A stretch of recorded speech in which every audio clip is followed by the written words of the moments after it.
On va maintenant découvrir un musée unique en Europe. Pierre-Jean Varret et sa compagne ont ouvert ici, il y a quelques années, à Plémé, en plein milieu rural. C'est le musée Arcole. Arcole pour art du collage. Pierre-Jean, bonjour. Alors, d'abord, qu'est-ce que c'est que l'art du collage? Alors, l'art du collage a été inventé sous Louis XIV par Dufresne. On est à l'époque des estampes et ce monsieur a l'idée assez géniale d'acheter des estampes et de découper les estampes, les personnages, les recoller en rajoutant des têtes de papillons aux princesses, etc. Et ça a été un grand boom à l'époque. On a dit de lui, il a réinventé la peinture sans la peinture, c'était un peu le principe du collage.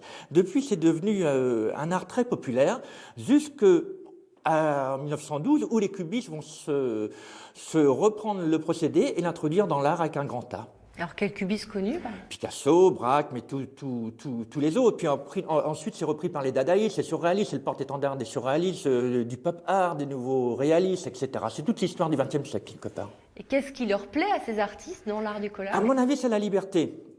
Autant la peinture est l'art de la discipline et le collage est l'art de l'indiscipline. La technique, c'est quoi? Comment on fait? Alors, bien sûr, on collecte, en principe. Alors, suivant ce qu'on collecte, on va utiliser tel colle ou tel support. Et ça va dépendre de la vie de la personne, du vécu, de ce qu'il veut retransmettre et de ce qu'il veut fixer, en fait, sur la toile. On collecte plein de petits objets, c'est ça? Tout ce qui est possible de collecter. Ça peut être le ticket de métro, ça peut être le journal, ça peut être l'ancien électrophone, ça peut être un vieux mannequin. Tout est possible. Il n'y a pas de point final à l'imaginaire.